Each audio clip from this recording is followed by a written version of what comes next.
Snell, who's head of education for us, please. Rise, please.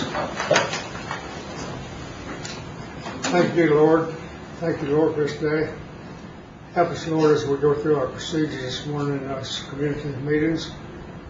Lord, just be with the council and the participants here today. And thank you, Lord, for this warm weather. It'll get cool soon. So, Lord, just be with us. Give us wisdom, give us strength. In Jesus' name we pray. Amen. Thank you, Bruce. Robbie, would you do roll call, please? Harley Buzzard. Here. Chris Zoe. Here. Gil Anglin. Here. Bill John Baker. Here. Jack Baker. Here. Julia Coates. Bradley Cobb. Joe Crittenden. Jody Fishinghawk. Here. Meredith Braley. Janelle Fulbright. Don Garvin. Hannah Glory Jordan. Curtis Snell. Here. David Jordan. Kara Cowan Watt. On it. We have a quorum. Thank you, Robbie. Let's move on to the agenda. We've got a presentation that we want to get to fairly quick, like, so we're going to move through this agenda fairly quick. The agenda is approval of minutes for June 16th regular meeting. I hear a motion on approval. Second. Motion been made and second. All in favor say aye. Aye. Any opposed, same sign. I want to welcome our guests out this morning. We have people that I know everybody, but I'd like to go through the audience real quick and just let people introduce themselves so we can get that taken care of. And we'll start with this young lady over here at the left. Just stand and tell us your name. Hello, council members. I'm Sherry Waters. I'm with the Cherokee Nation Roads Program. I'm the Infrastructure Data Coordinator. Thanks, Jerry. Good morning. I'm Barry Emmett. I'm manager of road construction for the roads department. Eric. I'm Rob Endicott. I do transportation planning for the roads department. Jerry Snell, Family Services. Well, I was going to say, I don't know if I need to introduce the rest of you. Go ahead. David, go ahead. Let's do that. David Sutherland, County. Ann and I with Commerce. Shay Smith with Commerce. Thank you. We didn't hardly know that last guy. Thank you, Charlie. Let's get on with the reports. And what I'd like to do is, I did mention we have a presentation we're going to do at the end of the reporting. But Jerry, I still want you to come forward and give us some highlights of anything you'd like to do. And if you would, move over as fast as you can. I can be really, really fast. All right. The only highlight, I guess, that I want to normally requested that I mention is our school clothing program is going Yes. well. They've already issued over 2,000 vouchers. They're currently up in the northern area. Today they're at South Coffeyville. I think they've done 4 out of 12 sites. And of course, the first 3 they did was Delaware, Cherokee, and Adair. And feel like that will be the bulk of the applications that will be taken. We don't expect large numbers up north, but then they'll be back down in this area the latter part of the month, so it'll pick up again by then. But she did want me to thank all the council members that were kind enough to bring water to our sites, because we did have some lengthy lines, and she did want to thank you for that. You're a good woman. I know there was... She said don't bring pop anymore, though. I know, Jerry, there were some comments yesterday about the lines of some of these sites, and I guess as hot as it's been, we certainly want to try to get them inside next year and find some places, and I think you probably already heard that, so... Well, yeah, and it's just unfortunate that we've had the heat that we've had in the last few days, and it's difficult finding locations, you know, where you can get that large of a crowd inside of a building at one time. Mr. Baker. Well, and the truth is, they did have a place for them indoors. The problem was they started lining up at 7 o'clock in the morning. Exactly. And we didn't open the doors until 10. And then after they opened the doors, they got most everybody in within 30 minutes or an hour. I mean, once they actually opened the doors, they got them all processed and at least indoors, in the cafeteria and in the gymnasium and those things. So, and I don't know that you can open earlier, but But that's where the long lines in the hot was that waiting. Wait between, Yeah, yeah. they were backed up a block long and five abreast from, about 9:30, 10 o'clock. And so that's where they were waiting. But once the doors were open, it didn't take long to get them in. I'll certainly make that recommendation to Norma. Councilor Jordan. Can you give us the numbers, Jerry, on how many we had at the first 3 counties? A little over 2,000. Can you in the break first those 3 down by counties. county? No, I'm sorry, but I will get you that Okay. breakdown. Would you care to email that to us? Sure, Okay. I'll do that this afternoon. I have a total, but I don't have a breakdown of each county. But we can get that. At our site, where Bill, John, and I were all day, at Sequoia School, if we had thought, and this might be something Norma might want to look at, they had the free lunch program for the kids, but not knowing that the kids were coming, they didn't prepare that day for the numbers. Uh-huh. And of course, they're all in line. I think when I kind of talked to several people, and the 10 o'clock people were getting in at about 2 o'clock. And so there's 4 hours there and there was no water in the gym, there was no pot, there was no anything, nothing for them to drink. Which, luckily, we had brought water and pop. And I guess the pop probably wasn't a good idea, but they loved it. And we didn't give it to them unless their mother said it was okay, too. Yeah.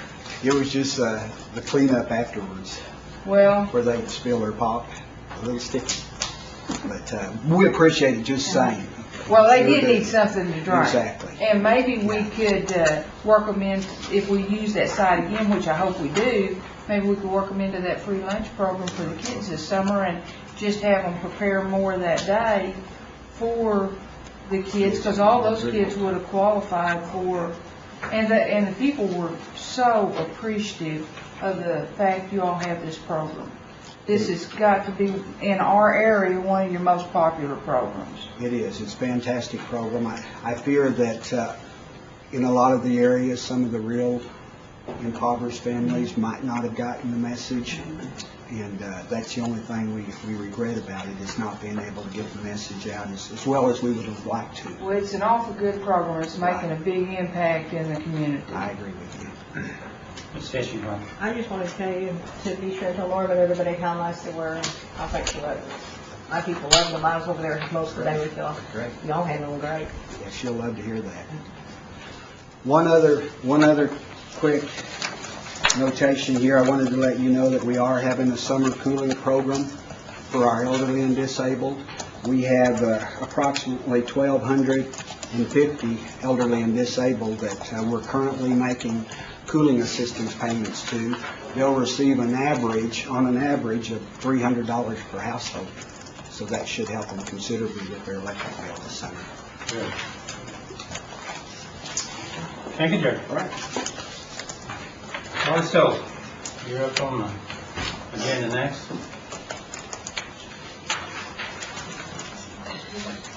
Charlie, I know we have your report, and it's a good report. It's a pretty thorough report, but still want to give you an opportunity to give us a highlight or two. Well, good morning, everybody. If you have any questions, I'll be glad to answer any questions I can. So you have my report. So, Okay, any questions for Charlie? Good job, Charlie.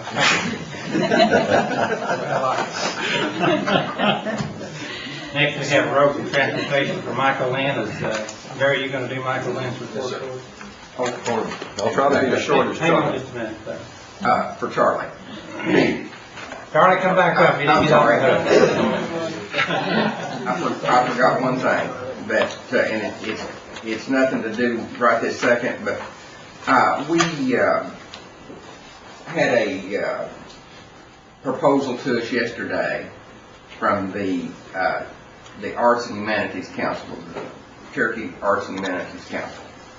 And they were asking for like $25,000 in direct funding from the council, and And when they were sitting there showing what they were doing with it and everything, it sounded almost like a CAUTA project. And have they applied to you? Actually, those two, that one project was funded through through Community Works. That's the one in Kenwood. Uh-huh.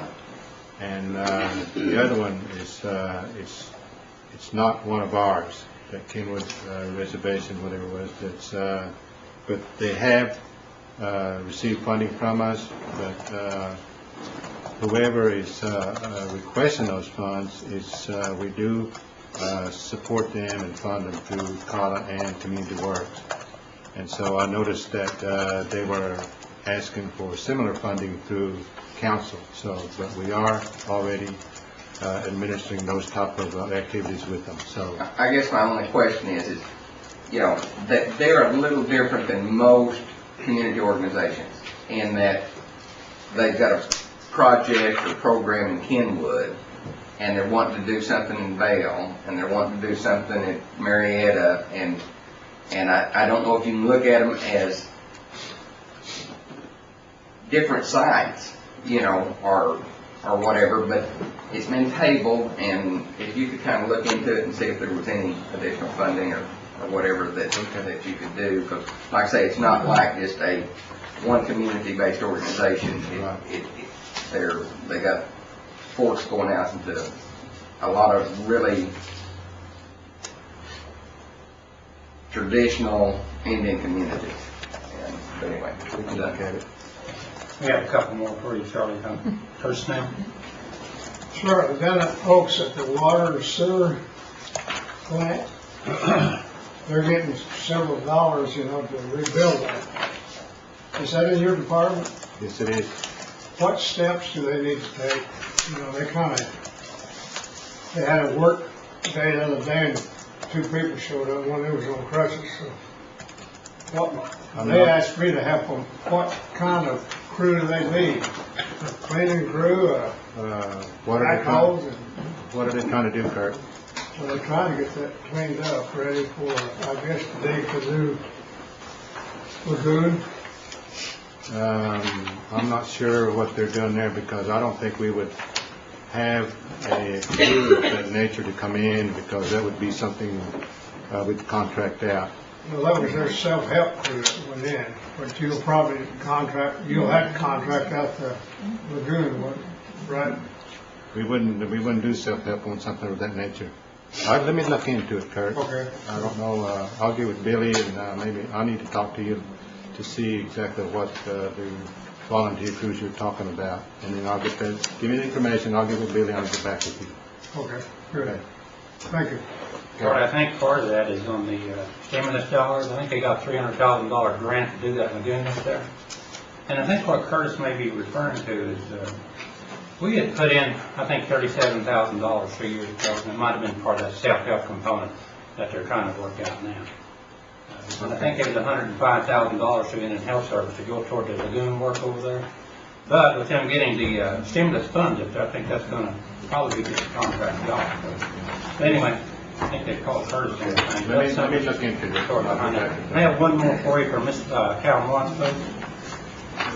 Would the, in that case too, wouldn't those monies for those community works grants as well possibly be applicable for those bigger projects on, I'm going back to the Cherokee Arts and Humanities, I want to say, okay, Arts and Humanities Council. Is there a possibility that that funding's also available to them for some of those bigger projects like that? Well, you can. I mean, what we do with those community works projects is once they get funded, what we try to do is encourage them to go outside the nation, beyond the nation, in case of those groups always coming into the tribe asking for funding. What we try to do is teach them to go outside and get money from foundations or other entities of that nature. I mean, I don't think we want the organizations to strictly depend on the nation at all times, so that's what we try to teach that leadership in them. But we can look at it, but I'm not, like I said, it seems like these services are being duplicated, so if they're being duplicated, it's something we discourage, and then because other organizations will probably need some of that money too, so, but, yeah, we can look at it, but, you know, Aye. Thank you. Okay, Charles. Thank you. Now, Barry, we'll get back to your report. All right. Michael's unable to be here today, so you have a copy of the report. There's a few things I'd like to mention. That the Honey Hill utility relocation in Adair County, the water line is more or less complete. They're making the taps and moving meters now.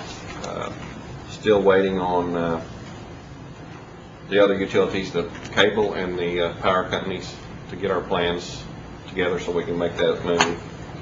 And also on the Kansas Dry Creek project, there's a plan in hand scheduled with the engineering firm and the road staff on July 28th at 10 o'clock.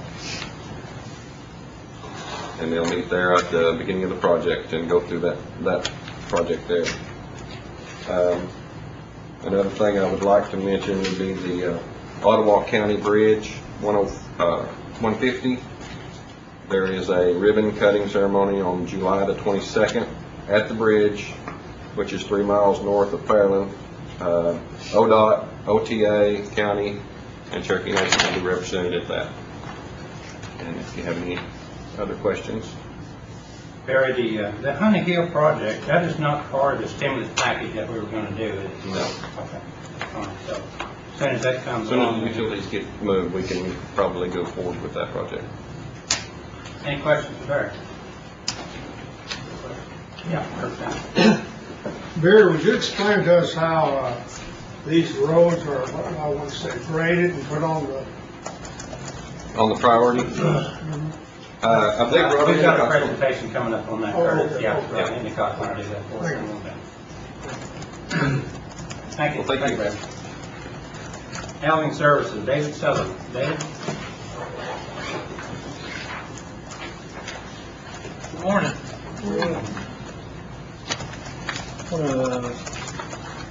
Make some, as I do every month, when we have someone that's associated with housing, gets services, we make a public disclosure, and we've chosen this committee to do that in, so I got some of those to make this morning. Emergency assistance, Roy King, who is an uncle of Cheryl Pritchett, who works for rehab. Mortgage assistance, a gentleman named Robert Fine, who's the son of Dennis Fine, who's one of my employees in accounting in our administration of housing services. We got Cecilia Panther, Gerard Roach, Rihanna Jackson, and Jeremy Boston. Jeremy and Rihanna are actually housing services employees that are going to try to get a low-rent apartment. Cecil and Gerard are a cousin and an aunt to Stacy Big Horse, who's a housing services employee. And then Camille Herod, who's a housing services employee, is getting a repo rural rental house up in either Nowater or Rogers County, one of those. I don't know exactly which county. So, but those are the disclosures I'll make. And what the process is, we disclose them here. We'll send that information to HUD. HUD doesn't approve it. They just have to be notified. So we also print that off and post it on the bulletin boards at about 4 or 5 of our offices. So that's our public disclosure. But with that, I'd ask if anybody has any questions. Any questions for David?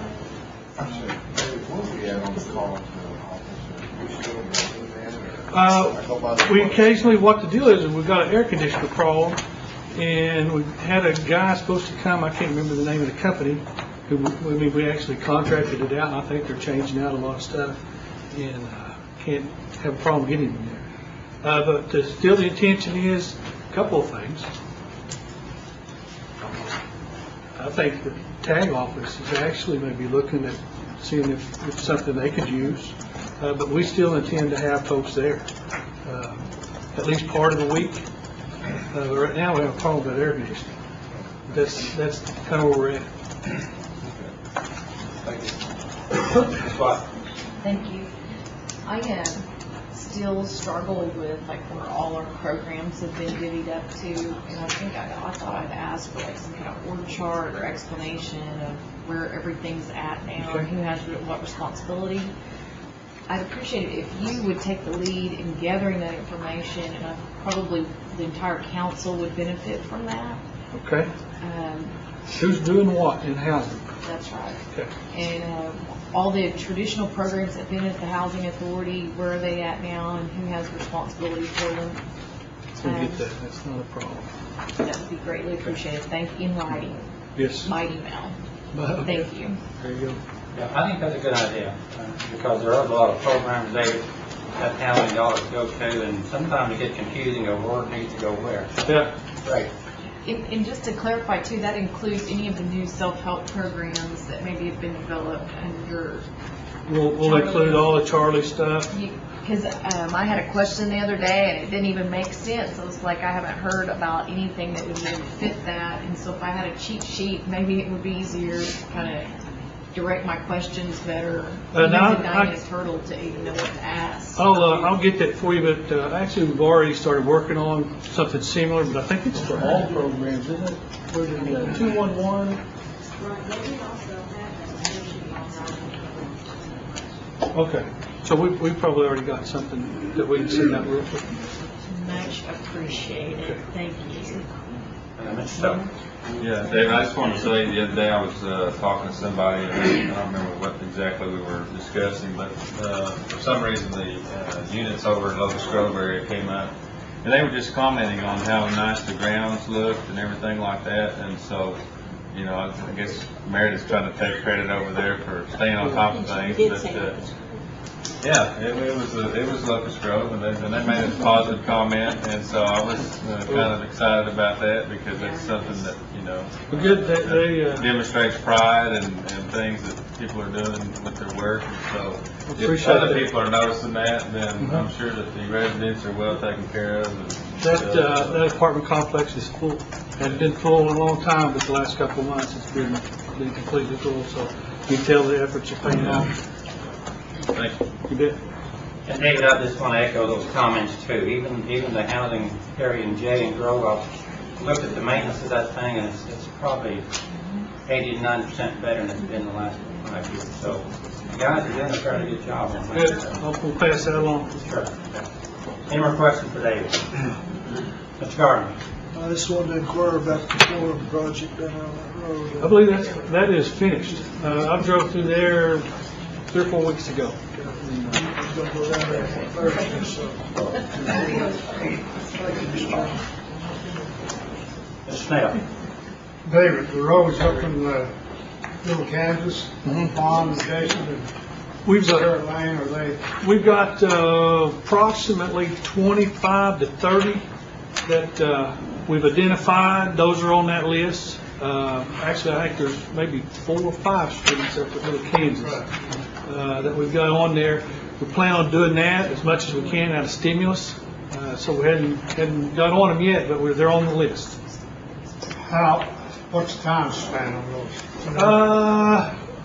It could be early part of next year before we get to those, or it could be later this year. I'm not as familiar as the conditions of which you get to lay asphalt and what have you. So it could be. We've got the ones out of the modernization funds that we're doing now. There's about 10 of those, but those are on the list. Okay, thank you. Any more questions today? Thank you, David. We have commerce with Mrs. Connor, please. Morning. Good morning. You'll have a copy of my report, and I'll be happy to answer any questions that you have. Any questions for Anna? And I want to thank you for coming to these meetings. I'm sure that we're going to have some questions for you at any time. That's okay if you don't. When we switched you over to this committee meeting here, I thought we may have more, but I appreciate your time coming anyway. So, Sure. thank you. Moving on to old business, I see none pending. Moving to new business, I believe that item number 1, the resolution was taken care of yesterday. It went to full council last night, so we'll skip on to number 2. And this is coming out of, I believe, Norma Merriman's program. a resolution authorizing submission of application to the United States Department of Health and Human Services for 2010, funding for low-income home energy assistance program. Jerry, is this the same resolution? Just renewal for here? For Okay. light. Okay, is it light heat? Light. Okay. Move to approve. Second. Got a motion to move and second. All in favor say aye. Aye. Any opposed, same sign. I believe the next resolution is out of the same program there. And Jerry, give us a quick overview, if you would, real quick. That's on the food distribution program. The food distribution program is asking for a continuation resolution. It's the same as it's been forever and ever. We do expect a small increase in FY10. At least that's what the numbers are currently looking at. But there is a match, as usual, and the match is detailed there in the resolution. Okay, do I hear a motion to So approve? moved. Second. Motion been made and second. All in favor say aye. Aye. And opposed, same sign. Thank you, Jerry. Thank you. And moving on to number 4, an overview of the rating criteria for the Indian Reservation roads. And I've asked Michael Lynn's department to come and give us a quick overview of how we do road ratings and how they're picked, and also how the priority system is made up through the Cherokee Nation sent to the Bureau for prioritizations of roads. So, Robert, I'm going to turn this over to you, and if you want to go through it, and I guess if there's any questions, just stop Robert at that time. Because if you're like me, I kind of tend to forget if I go through the whole presentation. So, Robert, the floor is yours. Okay, thank you, Mr. Chair. I do have one request, is that I think you got a copy of that. And that is, rather than just going through the rating system itself, if you'll permit me just a few minutes to kind of lay the backdrop as to why things are the way they are, it will probably answer several questions that many of you have as we go on through this process. We thank you for the request to come and tell you how projects are scored and ranked with our federal Indian Reservation roads funding. That's the money that we get from the Bureau of Indian Affairs every year. That's appropriated by Congress, and we apply those monies to road projects that are approved by the tribe on an annual basis. We have always had a process for selecting road projects. As a matter of fact, I've researched the data and information, and I know that there was a rating system that has been used ever since the late 80s, and that system had been used all the way up into I believe year 2007. It was kind of an informal process. There was no real timelines. We just came to you as we needed to add projects to the system. But what we have done as of August of 2008, and I've handed out a book to each one of you, I believe. Joe, I don't think you got one. Thank you. And what this document does is that outlines our transportation planning procedures, including project rating system for how we select projects for funding on our Indian Reservation road system. It's more of a formal process on our end. Your involvement is still at the community meeting level and at the tribal council resolution level. But what we have done as a result of these procedures is to establish some timelines for ourselves.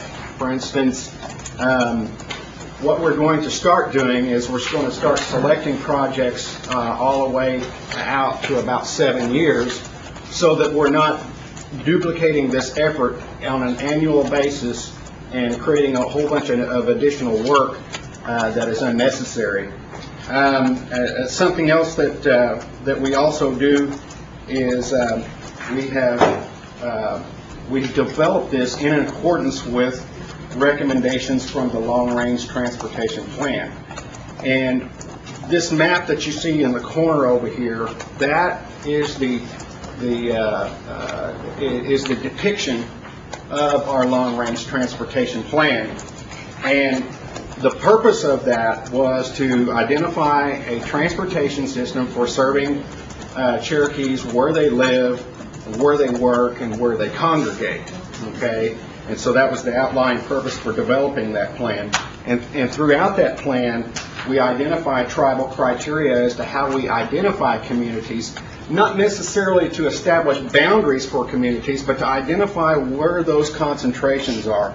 And if you'll look at this map, the darker shades of color, and you probably won't see a map like this throughout the tribe, is that we started as a base coverage using census data from 2000 to identify where the percentages of Cherokees were located. And then throughout the data collection effort and development of our long-range plan, we have added to that census-based coverage information from the Housing Authority. We have also added information from ownership land ownership records to include restricted Indian land, trust land, and such and so forth. Those lands are not shown on that map. But what the result of those data collection efforts is that it's helped us to identify beyond the census where Cherokees are primarily concentrated. And so what we have here is a modified coverage. And from that coverage, we were able to identify roads that meet the definition of an IRR, which is a road that serves an Indian reservation or Indian trust land, restricted Indian land, or groups and communities of Indians where the majority of residents are Indian. Okay, that's a definition of an Indian reservation road. And from that, now that we've got all the base data on the long-range plan, we were able to identify a system of mileage to serve those Cherokee communities. And right now we have about 2,500 miles on the inventory so far. Now, I have to say at this point, that inventory did not just arrive overnight. Okay, back in 1994 we had 350 miles on the inventory. But through our research and data collection efforts, we were able to identify over time additional places where Cherokees were concentrated, where additional lands are, so that they could be placed on the inventory in accordance with the federal requirements. And then from that, we have to take a look at our inventory in terms of construction purposes. Some of you have heard me say this in meetings before. We got 2,500 miles on the inventory, and at federal standards, that would cost us about $2.5 billion if we were to replace that all at one time. And so there is a need for a rating system, being as this year's allocation was about $13.5 million. And so you can kind of understand how the process works and how we work through it, and the need for a procedure like this. In addition to that, we have a process that we have to follow from the federal government, and that's called a Transportation Improvement Program. What that is a document that identifies how we're going to spend our federal dollars over the next 3 to 5 year period, and those submissions or updates are due annually by July 15th. From that tip, which is the projects that we send to the administration based on this rating system and bring to you for council resolution, those projects are submitted to the federal government for final approval and eligibility for expenditure of dollars. And in other words, every road that's on our Indian Reservation road system is eligible for dollars from the IRR. If it's not on that system, it's not eligible for IRR money, and that is a federal requirement. Okay? And so the first pieces of this procedural document that you have in front of you kind of outline these underlying principles of our federal requirements and how we arrived at where we are today in order to be able to have a procedure that selects projects based on factual evidence rather than people willy-nilly picking projects out of the air. So, well, this looks good over here. Well, really, we need something that's based on factual evidence that gets rid of the hearsay and guesswork. And so, throughout the beginnings of this document, we outline the process that we're going to use to select projects. And one of the things that I need you guys to take note to is that our old system was not conducive to bridges and transit projects. And so what we propose in this procedure is that we take, or we have the option to take 4% of our allocation and use it for bridges. And then we also have the option to take 1% of our allocation and use it for transit projects. One of the things that we found out in our first year of applying to the Federal Transit Administration for transit activities was that they were scoring projects higher and approving projects that had matches, in other words, matching dollars. Okay, even though they don't require a match, they secretly scored projects that had a match at a higher rate and funded those types of applications at a higher rate. Right now, the IRR is the only thing that we have to use for matching transit projects outside of having to go to the SBC on an annual basis and try to get tribal funding to do that. But it doesn't make sense if we've got some federal money that we can use. It makes sense to keep that SBC money to use on activities where there is no federal dollars available, so that helps us tribal-wide stretch our dollars further. And so that is some of the things that we propose in the process.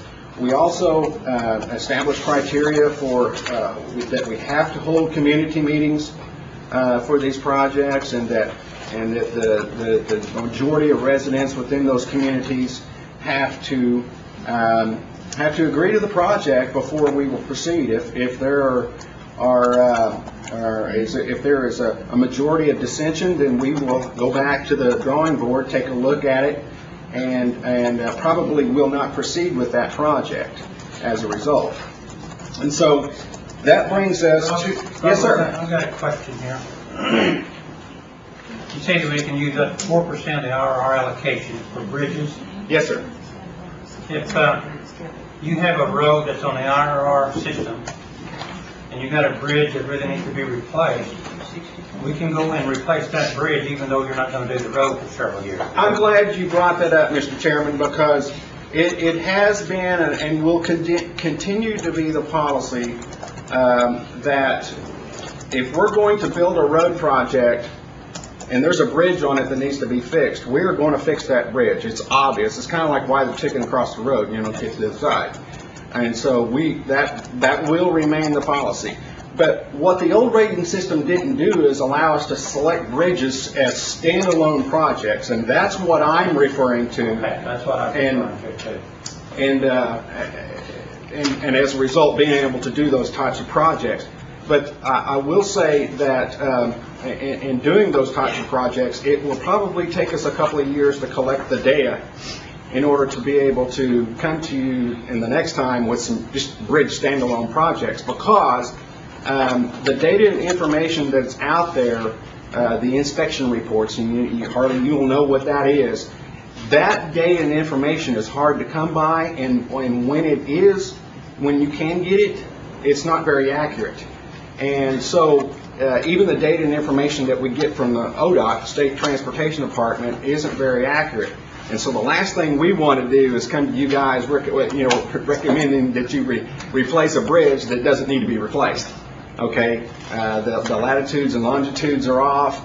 Bridge inspection reports don't match the bridge that's standing out there, and so we need to do some data and research to be able to come to a point where we can actually make some valid recommendations. But, yes, ma'am. Yes, sir. Okay, so as I understand this on page 10, Yes. if it's a bridge which qualifies as a standalone facility, then we're going to skip 4, 5, 6, and go just to the traffic count on 7. Is that right? No, ma'am, I don't think so. Well, it says i.e. go to number 7 and skip number 12. Okay, I'm going to get to that. In the procedure, when we identify a standalone facility, that is referring to like a building. Okay, it's not like a casino. referring to the bridge. When we refer to a standalone bridge project, we actually say standalone bridge project. We'll say, okay, and so I will be getting to that very shortly, but that's a good question. Thank you. And so, anyway, those are some of the underlying principles of how we get to to the actual rating system itself. And on page 10 of your document, you guys can actually take a look at the rating system itself. And we have to preface this rating system with some long-term goals and strategies of the tribe. One, the long-range plan of the tribe basically says that in 100 years, we want Cherokee communities to just still remain out there. Okay? And as a result of that long-range plan, they've identified some major strategies that they want programs and dollars to comply with, which is jobs, language and culture, and community. And so in any of the programs that are administered by the tribe, they have those principles have to be taken into consideration in the development and expenditure of dollars out to the Cherokee people. And so the beginnings of this rating system, as a matter of fact, the items 1 through 6 take into consideration those factors. Like take item number 1, talking about Indian land. Okay. One thing that's kind of interesting to note that through our research and studies, I had an opportunity to take a look at the Cherokee Nation's Indian land in 1980, and then what it looked like in 2000. And you would be shocked on how much restricted Indian land is gone. You would actually be shocked.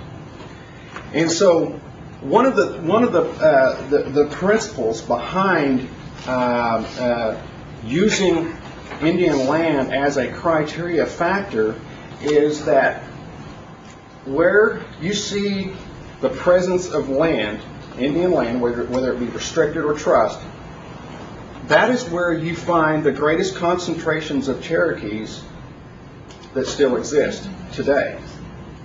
Okay, it's around those lands. Secondly, those lands are protected. Okay, trust more so than restricted, because I believe after the blood quantum goes down to a certain level, then it goes out of restriction. Or if it's taken by adverse possession, then it goes out of restriction. But if we can build roads around those facilities, primarily where those lands where Cherokees are primarily concentrated, those communities have a greater chance of surviving for future generations. Okay? If we build roads where there isn't any Indian land, all we do is invite expansion from non-Indians. Okay? And you can see this from this map right here. Over time, and after 1906, after the lands were allotted, over time, eastward expansion of non-Indians has taken place. I mean, it's just a given fact. Okay?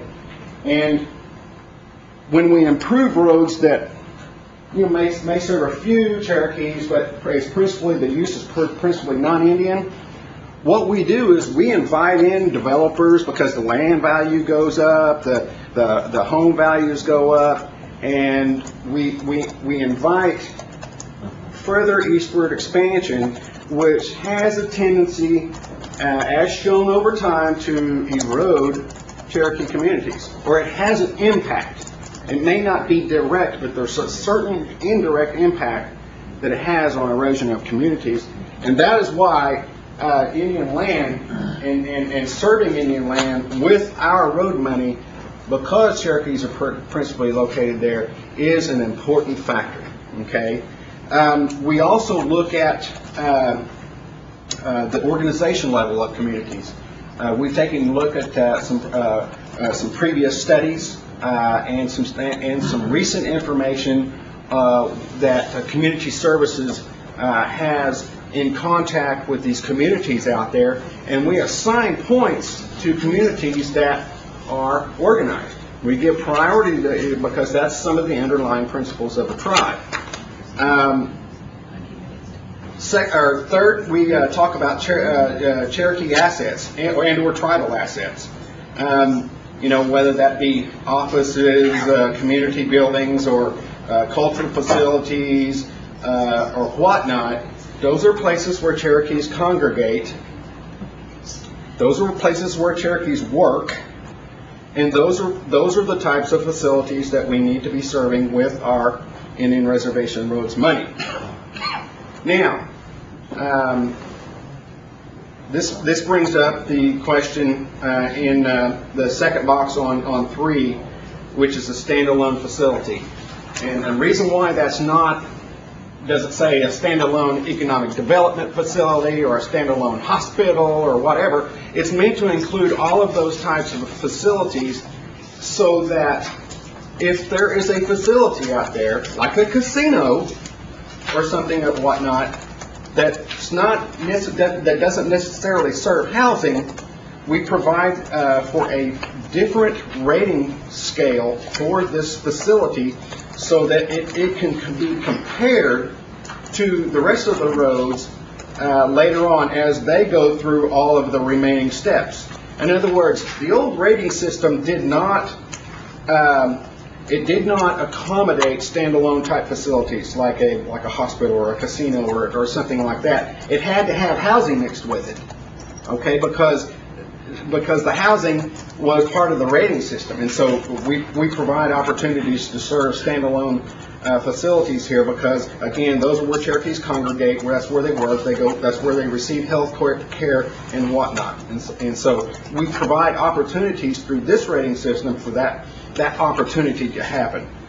And item number 4, again, based on the major strategies of the tribe, we give points to Cherokee language.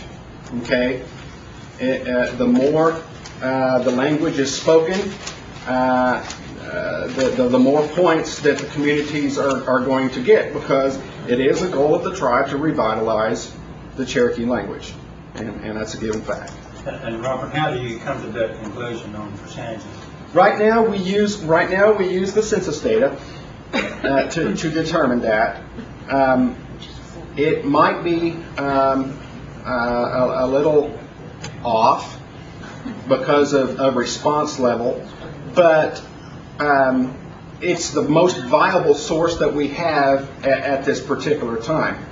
We don't have our own separate tabulation, I believe, that gives us that kind of information. Yes, ma'am. Why don't we use registration data? This map is significantly different than the maps we saw during redistricting. You're leaving out a whole bunch of Cherokees, a lot of Cherokees.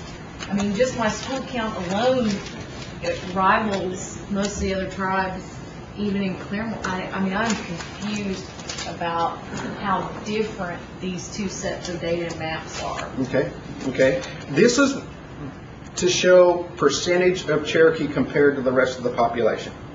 And it's off. What? I would say, it is that this data, if you're using U.S. Census data, it's fundamentally flawed and would not be a determination of our self-determination method, because we have registration data which is going to be more accurate than U.S. Census data with respect to our population. Well, there is some sideline issues with that. Tribal registration data doesn't come with all of the other types of information that's generated with the census. But you Like type can of home, correlate like the type- two and associate the two. Excuse me? You can associate the two. Certainly. I mean, you know, if there are data sources out there, and I should have prefaced this entire discussion is that we have done, you know, the last 15 years, we have done a tremendous amount of research, okay? But we don't know everything, okay? And we certainly welcome the opportunity to find out additional information that's going to make an impact or have an impact on other Cherokees, okay? We're not beyond that. And so, I am excited to see that, may I continue? Sure. I am excited to see that the priorities also include our long-term need for infrastructure to support cultural tourism. And those cultural tourism sites are spread throughout the Cherokee Nation. I know our employees aren't. I know they're all from these places you highlight over here.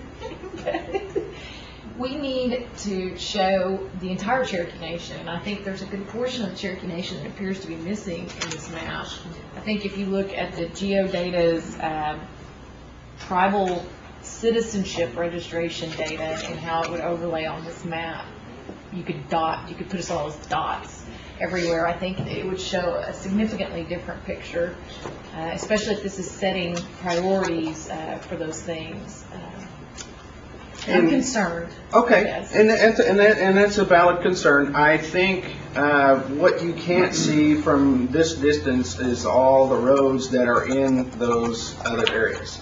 Harley, you might be able to see those roads up there in Rogers County and Nowata County and Washington County and Nowata County and so forth.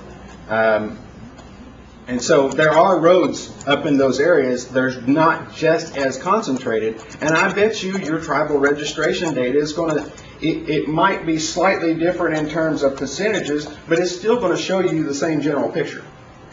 I'll just bet you. And so the underlying principle is that we've got, there's proportions that have much heavier concentrations than others.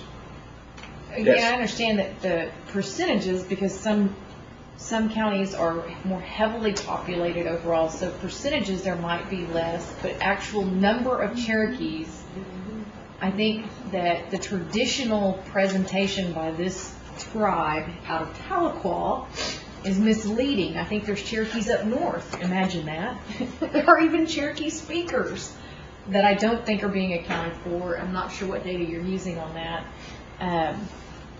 This is the first time I've seen it, so I hate the idea that we're raising this just now, but if I had seen this beforehand, I could have brought this to your attention maybe outside of this meeting and brought concerns to you beforehand. But if you look at the actual results of money allocated by this tribe by student count, Claremore, for example, is like only second or third to Cherokee County. I mean, Rogers County's overall student count is very significant. We should have 2 council people, okay? That's so maybe it's misleading that only I am sitting here, but if we'd reapportioned earlier and appropriately even by current law or past current law, it would be different. This is serious money and resources and infrastructure for the tribe. I hope that we look again at the data before we proceed. And we do. I don't know that I can answer the political questions here, but I know that There's we nothing do. political about the data. The data is what it is. I may have insinuated some political stuff because I'm a political animal in itself because I'm elected. But data is data. Okay.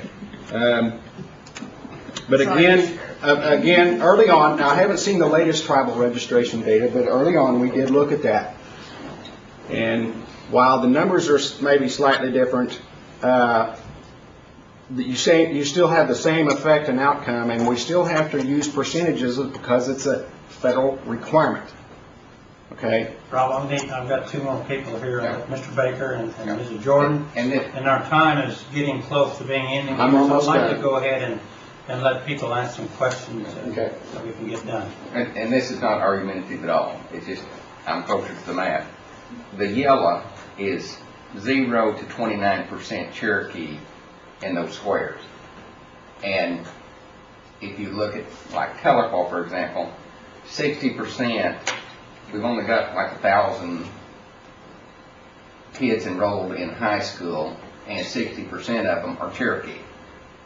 You've got a lot of Cherokees, but your high school is so much larger that the percentage drops down.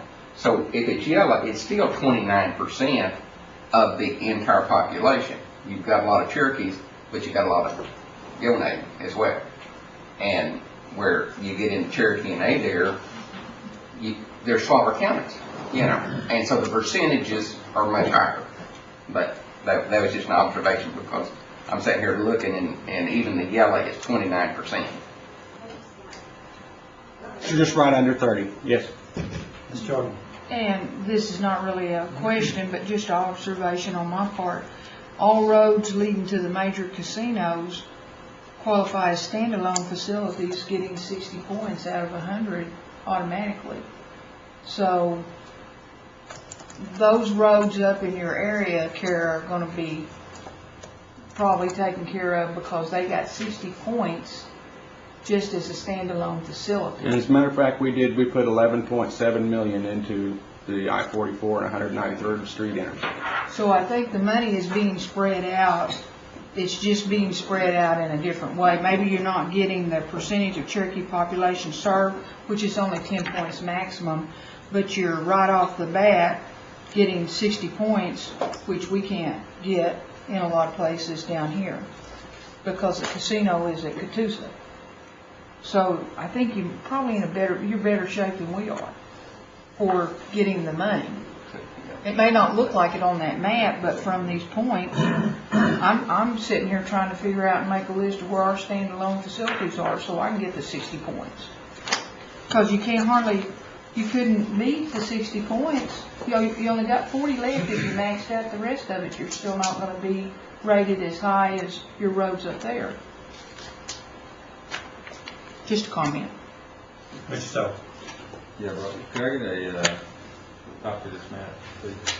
You bet. Thank you. Then I'm back to Mrs. Watts. Thank you. I agree. Bill John is correct. And I think I alluded to that. But I'm still concerned about the changing dynamics of our population and the perception by the tribe and how that perception is then used to do some very serious planning. I mean, these are 3 and 5 year projects. Into Councilwoman Gloria Jordan's point, I understand that the casino is a unique animal anywhere in our facilities, and I'm not speaking just for my community, just for Rogers County. There's half or more of the Cherokee Nation, it appears not to have a significant tribal population based on that map. And you're right, you're closer so you can kind of see better about what that map really looks like. Because I looked at, we don't have that map for me to really maybe understand it better from here. But the whole point to it is not about the casinos getting a priority, which is an interesting deal about this whole in general plan and the dynamics then and how that affects all of our communities, because so much money is then lumped into our casino operations essentially by serving that rather than our communities, their individual families and such, and the schools that serve our children. But this is something that it's beyond just roads. I mean, you guys are getting picked on because you by law have to come and prepare this for us and such. This is really speaks to how we do all of our planning. And I think that we all need to engage better, especially myself apparently, in what we're doing in our decision making for long-term planning, because it's not just about percentages, it's also about numbers and where people are shifting. Because if percentage may not always be the way we want to plan, is maybe what I'm asking too. Thank you, Mr. Chair. Mr. Crittenden and then Curtis Miller. Thank you, Mr. Chairman. Robert, I personally like the map. I think it accurately reflects where the higher percentage of Cherokees live based on, the total population. I think it represents the Bell and the Gallanaghy and Cherry Tree and some of the Indian communities like that I'm aware of. And I'd like a copy of it if I can have one. Are you taking notes? Can you take some What I notes? was going to say is I can send one to everybody. Do you want, what we generally do is a half-size sheet, which is about 11 by 17, or if you want, we could make one that. No, not that size, just the small ones. Okay. You don't think you can fold that out and put it in your pocket, No, right? no, not I that can go size. ahead and, if you would like. I'd like one that size. Let's just, we'll work out these details afterwards on what size they might want, and that way we can take care of the business at hand. I imagine everybody's going to want a copy of some shape or form. Is that correct? I will send out a half-size sheet to everybody, which is 11 by 17. If you would like one that size, please just email me, and Sherry Waters, just email me. I want one big one, and I'll send it to you. I'm gonna allow one more question here, and then Rob, we're gonna have to cut it off because I'm running into another committee's time right now. Okay. I know Robert has given us a lot of information, and it's up to this committee if we would like to have a special a meeting about this at some point in time. I think he really gave us an overview of what you're doing and how you rate roads, Rob, so it may be clear enough. I don't know if enough people are interested in have a special committee meeting out of this or not. We'll just gauge the input here later and figure this out. But we'll take another question from Curtis now. Rob, I'm going to head and wrap this up because I am running into other committee time. So okay. Thank you for your input. And if there's any questions for Rob that we might have missed, I'm sure he wouldn't mind just email them over to the roads department, and he'd be glad to answer them, I'm sure. Robert, I thank you for a good presentation. I think it cleared some thoughts up and it gave us some more input as far as committee goes, as far as road and transportation. So I think it's a good presentation. I thank you for coming. Okay, thank you, Mr. Chair, and thank you, members. Thank you. Okay, moving on to the agenda.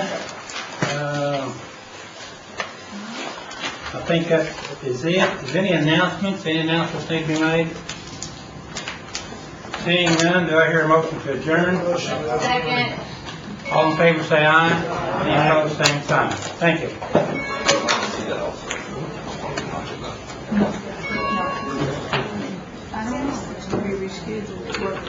I'm sorry, sir. Already prepared. Pull my hair out of my nose. We might have someone. Chris, I didn't realize you wanted one exactly that same size. I'll take one too. I kind of like it. It goes with my go to Steve in my office. I've seen better days. Let's frame around that baby, then we're good to go. Yeah. So Jack, where do you live at? No, he's still looking at them roads down there. Oh, okay. Maybe you want them chilly roads all the time. That's right. Well, that's what I was looking for. He lives over in that real white section over there on the border. Thank you, Robbie, for helping. They got a red spot right there, so that's where I live. No, my mayor is Cherokee. Huh? My mayor is Cherokee. Oh, I see, okay. How long you going to do this? An hour? So you've got the brown, no, it's brown, it's brown, it's not red, it's brown. That's 110, I forgot to put that up. No, it's the brown, that's a brown house. Now, Jack, see if you'd move back to Westfield, you'd be in that, where would you be there? I'd be right there. Yeah, you'd be in it. I need to move back to Chewy. Chewy would be good, yeah. Jack could get us the 50 to 100%. Yeah. I have my son. Yeah, that Vader cat looks good. Yeah. I think that's a good map. I like it. Yeah. Hey, Harley. That's what I've said. Indian, what I call Indian country, is about 4.5. They there, Cherokee's $1 million. Yeah, and maybe some of them are Asian, a little bit. Yeah, but primarily right in it. That's true. I know they're everywhere, and that's good, but, Well, you know, the concentration of it, your concentration of it, more concentrated on the county.